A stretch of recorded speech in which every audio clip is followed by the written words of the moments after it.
సజీవుడైన యేసు క్రీస్తు నామములో మనకందరికి శుభములు. ఈ మాసము వచ్చే మాసములో మనము ప్రపంచంలో ఉన్న క్రైస్తవులందరూ అధికముగా ఎక్కువ మంది ఈ శిలువ శ్రమల ధ్యానములు చేసుకుంటున్న విధానాన్ని బట్టి దేవునికి వందనాలు. నిజముగా శిలువను ధ్యానించుట, శిలువను మోయుట, శిలువను అనుసరించుట, శిలువను ఆశ్రయించుట అది ఎంతో మంచిది. అన్ని సమస్యలకు పరిష్కారము శిలువ దగ్గరనే ఉన్నట్టు మనము గమనించవచ్చును. ఆ యేసుక్రీస్తు ఎక్కినటువంటి ఆ శిలువను బట్టి, ఆ శిలువలో దేవుడు చేసినటువంటి కార్యములను బట్టి దేవునికి వందనాలను చెల్లిస్తున్నాం. గలతీలకు రాసినటువంటి పత్రికలో అపోస్తలుడైనటువంటి పౌలు గారు ఆ క్రైస్తవ సంఘానికి బోధించినటువంటి బోధలలో నుండి మనము నేర్చుకోవలసినటువంటి పాఠాలను మనం నేర్చుకుందాము. గలతీలకు రాసినటువంటి పత్రికలో అపోస్తలుడైనటువంటి పౌలు గారు 2 కోణాలలో సిలువను చూస్తున్నాడు. మొదటి కోణము యేసుక్రీస్తు వేలాడబడినటువంటి ఆ సిలువ, దాని మీద కార్చినటువంటి రక్తము, అది ఒకరి రక్షణకు అది ఉపయోగకరమైనటువంటి కార్యము మొదటిది. రెండవది, దేవుని బిడ్డలు వేయవలసినటువంటి సిలువ. కొన్నింటిని వారు వేయవలసినటువంటి సిలువ అనగా ఆ సిలువకు మేకులతో ఈ విషయాలు చంపడము, దాన్ని తీసివేయడము, లేకపోతే పడగొట్టడము, ఇవన్నీ ఉంటాయన్నమాట. అయితే మనము నిన్నటి దినమున నేను చెప్పినట్లు ఒక వాక్యం మనం చదువుకుందాము. 5వ అధ్యాయము, గలతీ పత్రిక 5వ అధ్యాయము 23వ వాక్యాన్ని నేను చదువుతున్నాను. ఇటు వాటికి విరోధమైన నియమమేదియు లేదు. క్రీస్తు యేసు సంబంధులు శరీరమును దాని ఇచ్చలతోనూ దురాశలతోనూ సిలువ వేసి ఉన్నారు. ఇక్కడ మన 2 పదాలను మనం తీసుకొని ధ్యానం చేస్తున్నాము. ఒకటి నియమము, రెండోది సిలువ. దేన్ని మనం సిలువ వేయాలి, దేన్ని మనము పడగొట్టాలి, దేన్ని మనము చంపాలి అంటే కొన్ని నియమాలు ఉన్నాయి. నియమము అన్నటువంటి మాట వినటానికి అది చాలా మంచి మాటనే. ఒక నియమము నిబద్ధతలు ఉండాలి అని అంటుంటాము కదా. నియమము అంటే ఒక ఆజ్ఞ, ఒక పరిధి, ఒక హెచ్చరిక, ఒక మంచి ఏమంటారు గుణము, ఒక నియమము. కానీ ఇక్కడ కొన్ని నియమాలున్నాయి. అవి మనుషులను దేవుని వైపుకు కాక ఇతర మార్గాలలో నడిపించే నియమాలు ఉన్నాయి. అవి 5 నియమాలున్నాయని నిన్న దినమున జ్ఞాపకం చేశాను. 1 శరీరము, 2 మతము, 3 విగ్రహారాధన, 4 ప్రపంచ ధర్మాలు, 5 అపవాది కార్యాలు, అపవాది యొక్క శోధనలు.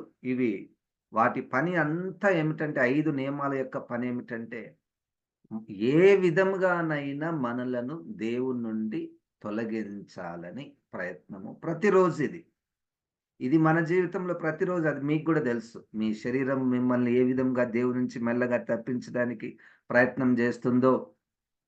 మతము, ఇక్కడ ఈ గలతీ పత్రికలో ఉన్నటువంటి మతము యూదా మతము, వారు అనుసరించినటువంటి ధర్మశాస్త్రము. విగ్రహారాధన లేదనుకోండి, కానీ విగ్రహారాధనకు ఇంకొక అద్భుతమైనటువంటి నిర్వచనం కొత్త నిబంధనలో ఇవ్వబడింది. తర్వాత ఈ ప్రపంచ ధర్మాలు, ఎఫెసీ పత్రికలో 2వ అధ్యాయములో ప్రపంచములో కొన్ని నూతనమైనటువంటి ధర్మాలు వచ్చేసాయి. ఆ ధర్మాలు, ఆ నియమాలు, ఆ సూత్రాలు వాక్యానికి వ్యతిరేకంగా తయారయ్యి ప్రపంచ ధర్మాలు చట్టబద్ధంగా చేయబడుతున్నాయి. ప్రపంచ ధర్మాలు చట్టబద్ధం చేయబడుతున్నాయి. తర్వాత ఇక మనకు ప్రతిరోజు అనుభవమే అపవాది. ఏ విధంగా మనల్ని శోధిస్తున్నాడో, ఇటువంటి 5 నియమాలను సిలువకు కొట్టవలసినటువంటి అవసరత ఉన్నది. అది మనము మాత్రమే చేయలేము. ప్రభువును మనం ఆశ్రయిస్తే ఆయన యొక్క ఆత్మశక్తి ద్వారా రోమా పత్రిక 8, 12, 13 నా శరీర క్రియలను ఆత్మ ద్వారా మనము చంపగలము. అయితే మనము ఈ గలతీ పత్రికలో 3 నియమాలను గురించి మనం చేయబోతున్నాము. 2 నియమాలను మనము సిలువకు కొట్టాలి. మూడో నియమాన్ని మనం పాటించాలి. ఇప్పుడు ధర్మశాస్త్రము అన్నటువంటి నియమాన్ని మనము సిలువకు కొట్టాలి. ధర్మశాస్త్రంలో ఉన్నటువంటి ఏ ఏ భాగాలు, ఏ ఏ విషయాలు, వాటి జోలికి మనం పోకూడదు, వాటిని అనుసరించకూడదు, వాటిని చంపివేయాలి, వాటికి మనం దూరముగా పారిపోవాలి అన్నటువంటి విషయాలను మనం జ్ఞాపకం చేసుకుందాము. గలతీ పత్రికలో 3వ అధ్యాయములో 17వ వచనము, నేను చెప్పునదేమనగా 430 సంవత్సరములైన తరువాత వచ్చిన ధర్మశాస్త్రము వాగ్దానమును నిరర్ధకము చేయునంతగా పూర్వమందు దేవుని చేత స్థిరపరచబడిన నిబంధనను కొట్టివేయదు. ఇది చాలా జాగ్రత్తగా గమనించాలి. ఇక్కడ 2 విషయాలున్నాయి. పౌలు గారు 3వ అధ్యాయము మరియు 4వ అధ్యాయం అంతా కూడా ఒక దాన్ని స్థిరపరచాలని, నిర్ధారించాలని పూనుకొని అనేక ఉదాహరణలతో, అనేక అలంకార రూపకముగా ఆయన పాత నిబంధనను వారికి వివరిస్తూ 2 విషయాలు వారికి వాటి మధ్యలో ఉన్నటువంటి వ్యత్యాసమును బోధిస్తూ ఉన్నాడు. ఆ రెండిటిలో ఒకదాన్ని మనం పడగొట్టాలి. ఒకదాన్ని మనం సిలువ వేయాలి. ఒక నియమాన్ని మనము సిలువ వేయాలి. ఆ 2 విషయాలు ఏమిటంటే, మొదటిది వాగ్దానము, రెండవది ధర్మశాస్త్రం. అయితే పౌలు గారు ఈ వచనములో ఆయన చెప్పాలనుకున్న ఉద్దేశం ఏమిటంటే, ఏది మొదటిది? ధర్మశాస్త్రమా? వాగ్దానమా? అంటే ఆయన ఏం చెప్తాడంటే, వాగ్దానము ముందు. ఈ వాగ్దానం ఎక్కడుంది అంటే 12వ అధ్యాయము ఆదికాండంలో దేవుడు అబ్రహాము గారితో చేసినటువంటి వాగ్దానము మొదటిది. 430 ఇక్కడ నుంచి ఈ వాగ్దానం చేసిన దగ్గర నుంచి మనము లెక్క పెడితే 430 సంవత్సరాలు. అనగా వాళ్ళు ఐగుప్తులో ఉన్నటువంటి దినములన్నీ. దాని తర్వాత వాళ్ళు బయటకొచ్చి సీనాయి పర్వతం దగ్గరికి వచ్చినప్పుడు దేవుడు వారికి దేవదూతల ద్వారా ధర్మశాస్త్రాన్ని ఇచ్చాడు. తరువాత వచ్చినటువంటి ధర్మశాస్త్రము ఈ మొదటగా ఇవ్వబడినటువంటి వాగ్దానమును నిరర్ధకము చేయదు, కొట్టివేయదు అని. సో ఇప్పుడు మనకు కావలసినటువంటిది ఏంటయ్యా అంటే వాగ్దానము. మొదటిగా వాగ్దానము. మొదట వచ్చినదే పరిపూర్ణము. ఈ రెండవసారి వచ్చినటువంటిది అది దేవుని ఉద్దేశం కాదు. మీ అతిక్రమములను బట్టి ధర్మశాస్త్రము ఇవ్వబడినది. ఈ ధర్మశాస్త్రంలో ఉన్నటువంటి లోపాలను మనము గమనిస్తే, ధర్మశాస్త్రము తరువాత ఇవ్వబడినది. ధర్మశాస్త్రము మీ అతిక్రమములను బట్టి ఇవ్వబడినది. ధర్మశాస్త్రము మధ్యవర్తి చేత ఇవ్వబడినది. ఇవన్నీ లోపాలు. ధర్మశాస్త్రంలో ఉన్నటువంటి లోపాలు ఇవన్నీ. ధర్మశాస్త్రము తాత్కాలికమైనది. ఇక్కడ వాగ్దానం అనేటువంటిది ముఖ్యమైనటువంటిది. గనుక ఇప్పుడు మనము ఈ నియమము, ధర్మశాస్త్రము వాగ్దానాన్ని నిరర్ధకము చేయదు, కొట్టివేయదు. వాగ్దానమే ముందు. ఏంటుంది వాగ్దానములో అంటే, దేవుడు అబ్రహాము యొక్క సంతానమైనటువంటి యేసుక్రీస్తు అక్కడికొచ్చి ఆగుతుంది వాగ్దానం. ఇప్పుడు దేవుని యొక్క వాగ్దానం అబ్రహాం దగ్గర ఆగిపోలేదు. అబ్రహాము సంతానం దగ్గర ఆగిపోతుంది. ఇప్పుడు మనకందరికి ఇష్టం కదా వాగ్దానం అంటే. దేవుని యొక్క వాగ్దానాలు కావాలి అంటే వాగ్దానం అనేటువంటిది యేసుక్రీస్తు దగ్గర ఉన్నది. హల్లెలూయా! ఆయన గురించే వాగ్దానం చేయబడినది. కానీ ఇప్పుడు ఈ ధర్మశాస్త్రము తర్వాత వచ్చినటువంటిది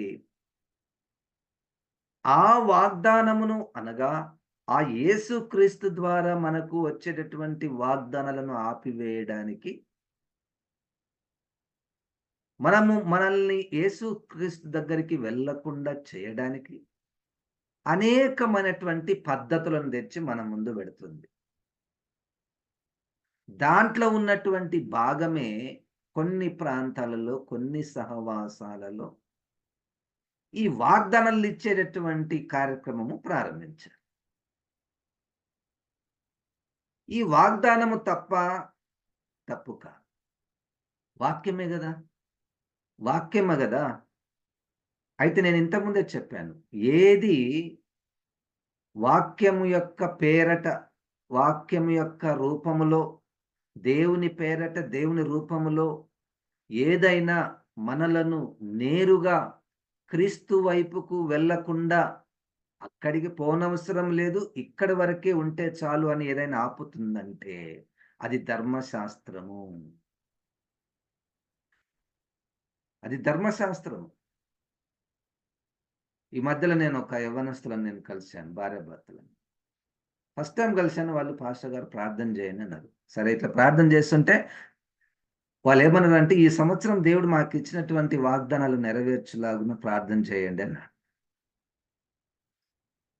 నేను అడగలేదు మీకేమిచ్చారో అని అడగలేదు. అయ్యా, క్రీస్తుకు మించినటువంటి వాగ్దానం ఏమున్నది? అది నా ప్రశ్న. నువ్వు క్రీస్తును పట్టుకో, వాగ్దానాలన్నీ నీవే. హల్లెలూయా! ఇది మంచిదే. ఇది నువ్వు పట్టుకున్నటువంటి నీ చేతిలో ఉన్నటువంటి వాగ్దానము వాక్యంలో ఉన్నటువంటిదే. కానీ దాంట్లో ఉన్నటువంటి ప్రమాదం ఏమిటంటే 2 ప్రమాదాలున్నాయి. ఒకటేందంటే నీవు క్రీస్తును నేరుగా చూడకుండా అక్కడ వరకు అవసరం లేదు, నన్ను చూడు అన్న పరిస్థితి ఏర్పడితే ఇది ధర్మశాస్త్రము. దానిని మనము ఆ నియమాన్ని సిలువకు కొట్టవలసి ఉన్నది. దాన్ని చంపివేయవలసి ఉన్నది. ఈ వాగ్దానములో ఉన్నటువంటి ప్రమాదము ఏమిటంటే, ఈ వాగ్దానమును వాక్యములో నుంచి ఎట్లా లాగారంటే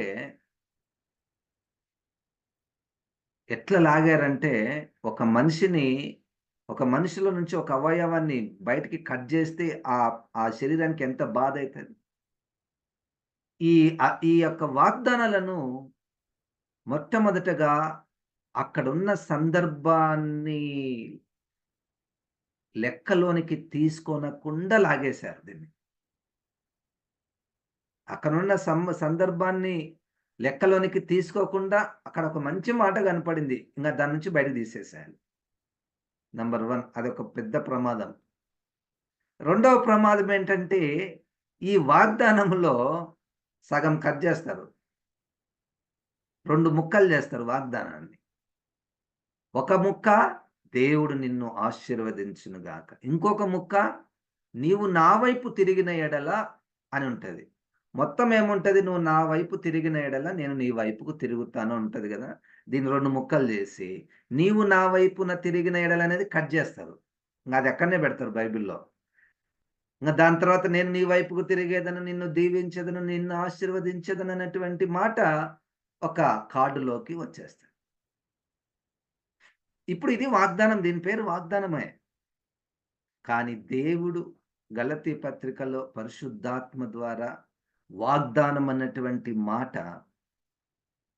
దేన్ని సూచిస్తుందంటే యేసుక్రీస్తును సూచిస్తున్నది.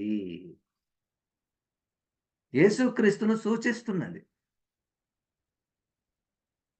వాగ్దానములను ధ్యానించుట తప్పు కానే కాదు. కానీ మీరు పరిశుద్ధాత్మ దేవుని యొక్క సహాయం ద్వారా మీరు ఆలోచన చేయండి, వివేచించండి, సత్యమైనటువంటి దాన్ని మనము పట్టుకుందాము. ప్రతిరోజు దేవుడు మనలో కార్యము చేయాలని ఇష్టపడుతుంటే, ప్రతిరోజు ఆయన కార్యాలు చేయాలని ఇష్టపడుతుంటే, అన్నీ అవసరం లేదు ప్రభా, మాకొక్కటి చాలు, 2 చాలు, ఈ 2 చేయి చాలు, ఈ సంవత్సరం అంతా 2 చేయి చాలు అంటే ఎట్లుంటది చెప్పండి? మీరు చెప్పండి. అదేదో చిలక జోష్యం మాదిరి ఇట్లా ప్రార్థన చేసి తీసుకోవాలంటే దాంట్లో డబ్బులేసి మళ్ళా తీసుకోవాలంట. కొన్ని కొన్ని సహవాసాలు మీరు గాదు. వాగ్దానం ఇట్లా తీయాలంటే నువ్వు డబ్బులెయ్యాలి. ఇది ధర్మశాస్త్రం గాకపోతే ఇంకేమంటారు దీన్ని? దాన్ని సిలువ వేయాలి. హల్లెలూయా!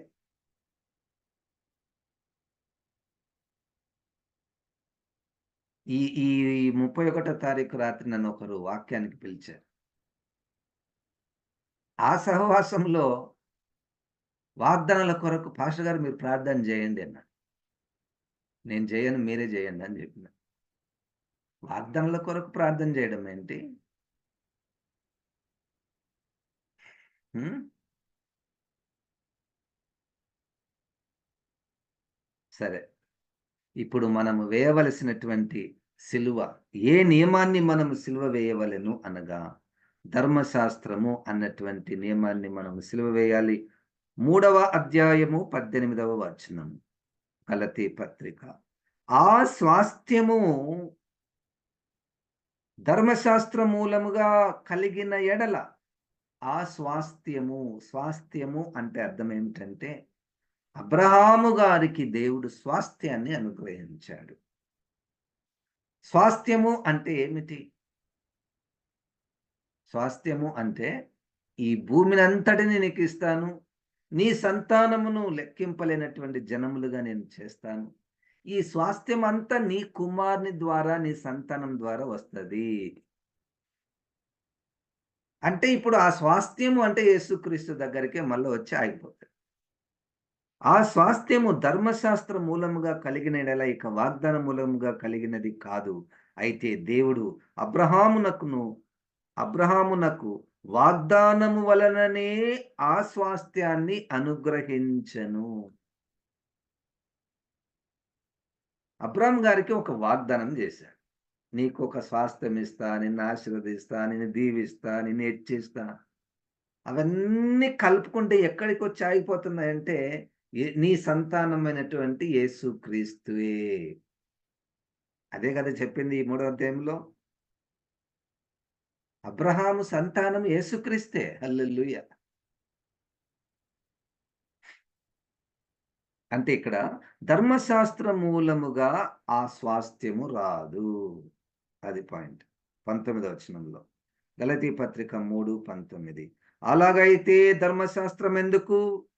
ఎవనికి ఆ వాగ్దానము చేయబడెనో ఆ సంతానము వచ్చు వరకు అది అతిక్రమములను బట్టి దానికి తరువాత ఇయ్యబడెను. అది మధ్యవర్తి చేత దేవదూతల ద్వారా నియమింపబడెను. మధ్యవర్తి ఒక్కనికి మధ్యవర్తి కాడు గాని దేవుడు ఒక్కడే.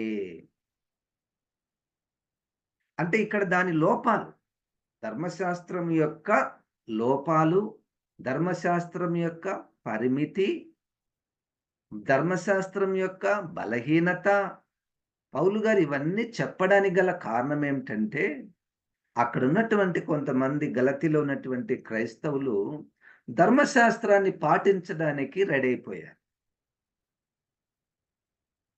అప్పుడు పౌలు గారు, అయ్యా నీకంటే నాకెక్కువ తెలుసు ధర్మశాస్త్రం గురించి. నేను దాంట్లో పుట్టి, దాంట్లో పెరిగి, దాంట్లోనే ప్రావీణ్యతను సంపాదించుకొని అనింద్యుడుగా ఉన్నాను. పరిసయ్యుల పరిసయ్యుల కంటే ఇంకా పరిసయ్యునిగా నేను ఉన్నాను. నాకు బాగా తెలుసు ధర్మశాస్త్రము. అందుకని ఇప్పుడు నేను మీకు చెప్తున్నా, ధర్మశాస్త్రం యొక్క బలహీనత, పరిమితి, ప్రమాదము ఇవన్నీ ఉన్నాయి. కనుక ధర్మశాస్త్రమును సిలువకు కొట్టేసేయండి. ఆ నియమములో మనము బ్రతకకూడదు. అది ఇవ్వబడింది.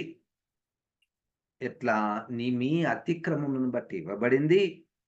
తర్వాత అది మధ్యవర్తి చేత ఇవ్వబడింది. మధ్యవర్తి ఎప్పుడొస్తాడంటే, ఇప్పుడు ఇద్దరి కంటే ముగ్గురు, ఇద్దరి కంటే ఎక్కువ మంది ఆ ఆ యొక్క ఏదైనా ఒక సమస్య ఉంది అంటే, లేతే ఒక నిర్ణయం తీసుకోవాలి. ఈ ఊరి విషయమై మనం ఒక నిర్ణయం తీసుకోవాలి అంటే, ఒక పెద్ద మనిషిని తీసుకొచ్చి మధ్యవర్తిగా పెట్టి, మనము ఒక నిర్ణయాలు మనం తీసుకుంటుంటాం. కానీ అబ్రహాము గారితో దేవుడు మాట్లాడుతున్నప్పుడు మధ్యవర్తి లేడు. వాళ్ళిద్దరే ఉన్నారు. దేవుడు, అబ్రహాము.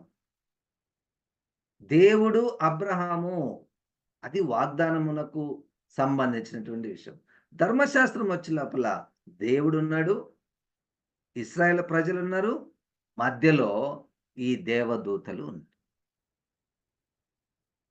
అంటే దీంట్లో ఒక పరిమితి, ఒక బలహీనత అంత సంపూర్ణముగా ఇది లేదు. అది ధర్మశాస్త్రం యొక్క నియమాన్ని యొక్క బలహీనత, పరిమితిని గురించి ఈ వాక్యంలో మనము చూస్తూ ఉన్నాం. 21వ వచనం. గలతీ పత్రిక 3వ అధ్యాయము 21వ వచనం. ధర్మశాస్త్రము దేవుని వాగ్దానములకు విరోధమైనదా? అట్లనరాదు. జీవింపచేయ శక్తిగల ధర్మశాస్త్రము ఇయ్యబడి ఉన్న ఎడల వాస్తవముగా నీతి ధర్మశాస్త్ర మూలముగానే కలుగును గాని యేసుక్రీస్తునందలి విశ్వాసముగా కలిగిన ఎడల వాగ్దానము విశ్వసించు వారికి అనుగ్రహింపబడునట్లు లేఖనం అందరినీ పాపములో బంధించను. ఈ మాటలు నాకైతే కష్టంగా ఉన్నది. నాకైతే కష్టంగా ఉన్నది. ఆ భాష, ఆ పదాలు మనం చాలా జాగ్రత్తగా పరిశీలించాలి. ధర్మశాస్త్రము దేవుని వాగ్దానములకు విరోధమైనదా?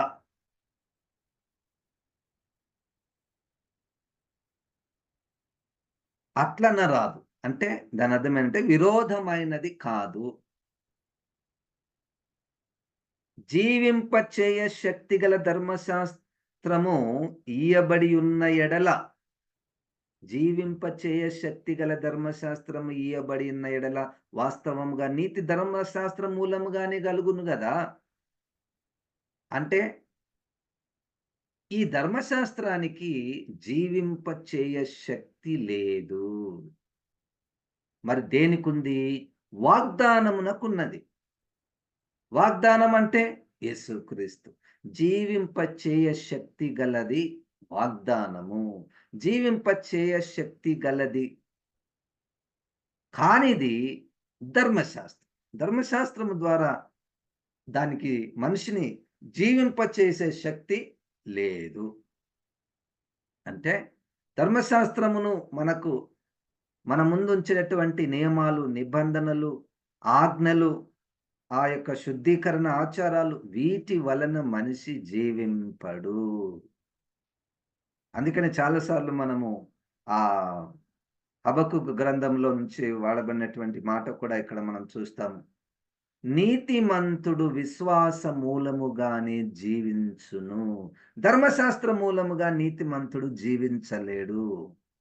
ధర్మశాస్త్రముగా ఎవరైనా నేను ధర్మశాస్త్రం అనుసరించి నేను నీతిమంతుడిగా కావాలి అనుకుంటే వాడు శాపగ్రస్తుడు.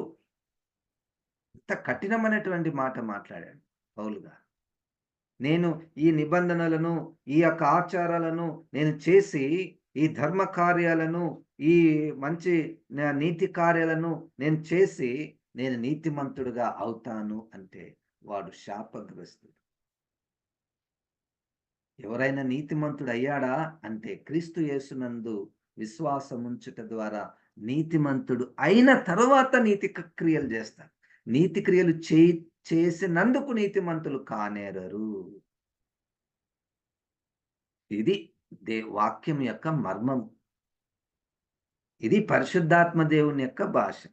22వ వచనంలో గనక ఇక్కడ ధర్మశాస్త్రమును గురించి మనము అది మనలని జీవింప చేయనేరదు.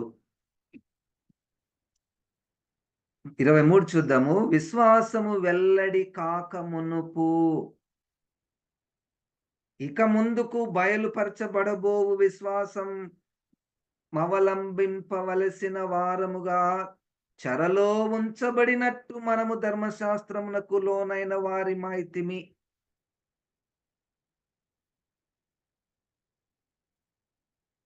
పైన 22 మర్చిపోయాను. యేసుక్రీస్తు నందలి విశ్వాస మూలంగా కలిగిన వాగ్దానము విశ్వసించు వారికి అనుగ్రహింపబడునట్లు లేఖనము అందరినీ పాపములో బంధించెను.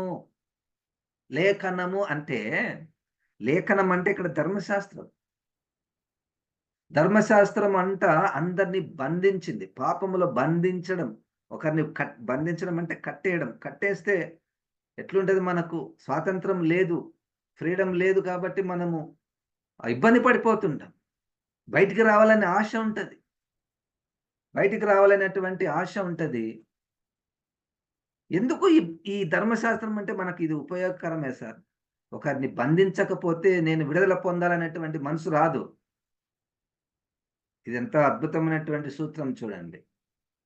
ఇప్పుడు క్రీస్తు యేసునందలి విశ్వాసం ఉంచి ఒకడు నీతిమంతులుగా తీర్చబడాలంటే వానికి ఆ మనసు రావాలంటే నేను వాగ్దానం యందు నేను విశ్వాసం ఉంచాలి, క్రీస్తు యేసునందు విశ్వాసం ఉంచాలి అన్నటువంటి మనసు ఎప్పుడొస్తది? ఎవరొకరు మనల్ని బంధిస్తే అప్పుడు ఆ మనసు వస్తది. ఇక్కడ ఎవరు బంధించారంటే ధర్మశాస్త్రము అందరిని పాపములో బంధించేసి, పాపములో బంధించేస్తే ఇక ప్రజలు కొట్టుమిట్టాడుతున్నారు. అమ్మో! ఇన్ని భారాలు మోపుతున్నారు వీళ్ళు. మళ్ళా తిరిగి 23వ అధ్యాయంలో ఇంతకుముందు అసలు ఈ దేవుడిని నమ్ముకోకముందు మేము చాలా స్వతంత్రంగా ఉంటిమి. ఆ విగ్రహాలు ఏదో పూజించుకుంటూ ఉంటిమి.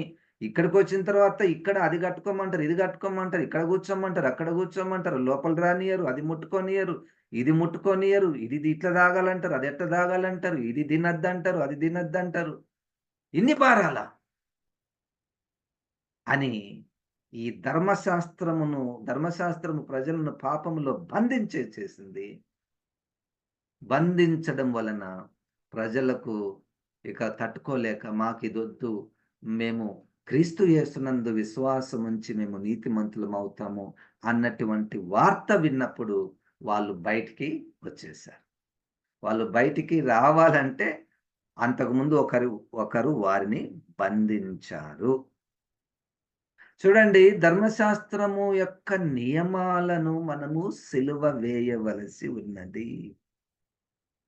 ఇప్పుడు నేను ధర్మశాస్త్రం కింద ఉన్నామా లేదా ఎట్లా గుర్తుపట్టాలి అంటే, మన మనసంతా వాగ్దానము మీద, మన మనసంతా యేసుక్రీస్తు మీద, యేసుక్రీస్తు ఇచ్చినటువంటి స్వాతంత్రము మీద. ప్రస్తుతము ధర్మశాస్త్రమునకు ప్రత్యామ్నాయమైనటువంటి మూల పాఠాలు మనల్ని బంధించాయేమో ఒకసారి చూసుకోవాలి. మూల పాఠాలు వారికైతే వాళ్ళ ధర్మశాస్త్ర సంబంధమైనటువంటి నియమాలు ఉంటాయి. మనకు కూడా ఒక్కొక్కసారి మూల పాఠాలు, మనం ఇంతకు ముందు ఉన్నటువంటి మతాలు లేకపోతే మన చుట్టూ ఉన్నటువంటి ప్రపంచ ధర్మాలను కూడా తీసుకొని వచ్చి ఈ బైబిల్‌కి, వాక్యానికి, సంఘానికి కలిపేసి అవి చెప్పినట్టు మనం వినేటటువంటి పరిస్థితుల్లో ఉంటే ప్రభువు కోరుచున్నాడు, వాటిని మీరు సిలువకు కొట్టాలి. వాటిని మీరు సిలువకు వేయాలి. వాటిని మీరు చంపివేయాలి.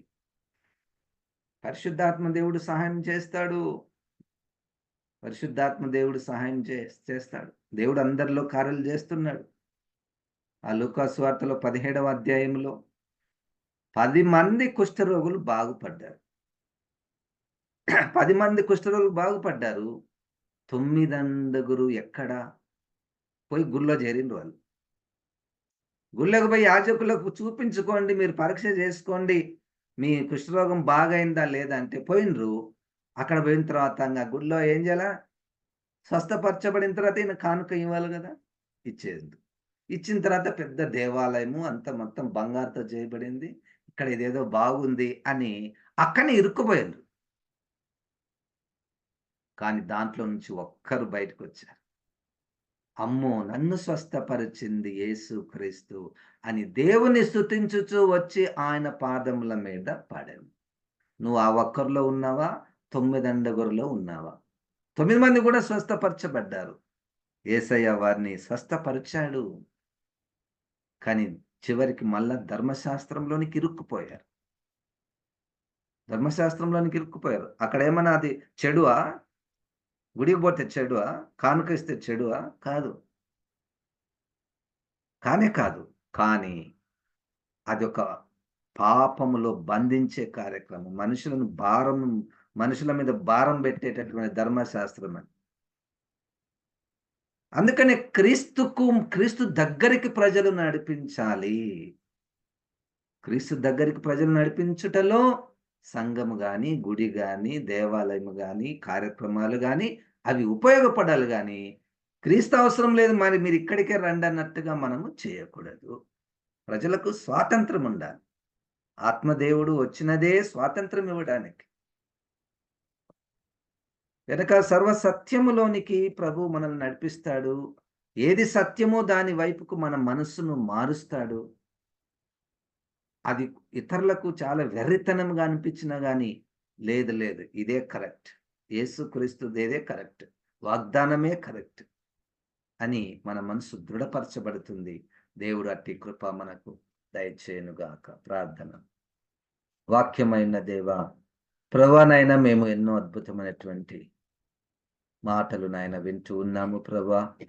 ఈ మాటలను మాలో నెరవేర్చువాడవు నువ్వే. మేము దాని ప్రకారం నడుచుటకు శక్తిని కూడా ఇచ్చేవాడవు నువ్వే అని నాయన మమ్ములను, మా కుటుంబాలను, మా పనులను, పరిచర్యలను, సంఘాలను, సహవాసాలను ప్రభువా నీ చేతులకు అప్పగిస్తూ నీవు ఆశించినటువంటి పరిపూర్ణ జీవితమును ప్రభువా మాకు దయచేయమని యేసు నామమున ప్రార్థిస్తున్నాము తండ్రి. ఆమేన్. ఇప్పుడు మన పరమ తండ్రి అయిన దేవుని యొక్క ప్రేమయు, ప్రభువైన యేసుక్రీస్తు యొక్క కృపయు, పరిశుద్ధాత్మ దేవుని యొక్క సహవాసము మనకందరికీ సదాకాలము తోడయుండును గాక. ఆమేన్. ఆమేన్. దేవుడు మనల్ని దీవించును.